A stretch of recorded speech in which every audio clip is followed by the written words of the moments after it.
She finished giving birth with nothing but a single sneeze. The doctors were stunned. The baby that slid out was no bigger than a fist. The doctor told the child's father the little boy probably wouldn't make it through the night. Surprisingly, not only did he survive, but he defied all odds and lived to be 12 years old. Still, his height never changed. He was born with severe nearsightedness, and his looks were far from conventional. Everyone in town called him a rat. Classmates loved picking him up and toting him around like a toy, and even the teachers thought he was messing up classroom order. Simon just took it all in silence, never trying to defend himself. Simon's only friend was Joe, the most good-looking boy in school. Ignoring their classmates' teasing, Joe hung out with Simon every single day. He even rigged a tiny passenger seat on his bike, so he could take Simon swimming at the lake. That lake was their secret spot. Simon loved diving in and holding his breath underwater, something Joe could never wrap his head around. Why does it even matter how long you can hold your breath? I don't know, it just does. When Simon went under, Joe timed him, but as he counted, he suddenly spotted two girls from their class, rowing a boat on the lake. They paddled over to chat with Joe, and he responded casually. By the time Simon popped back up to the surface, Joe had totally lost track of how long his friend had been underwater. Simon turned his head and froze too. He had a crush on the girl wearing the yellow headband, but he only dared to whisper that to Joe. "Oh,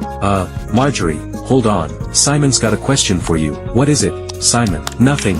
Bye." When Joe tried to tell the girl about Simon's feelings, Simon clamped a hand over his mouth, watching the two boys fool around. The girls rowed away quietly. Back on the shore, Joe asked Simon why he didn't have the guts to confess. "She said you were cute." "She means cute like a baby turtle's cute. Girls don't kiss baby turtles."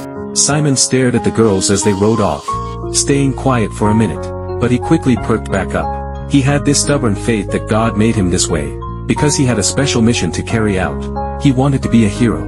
Even though Joe didn't believe in God, he never argued with Simon.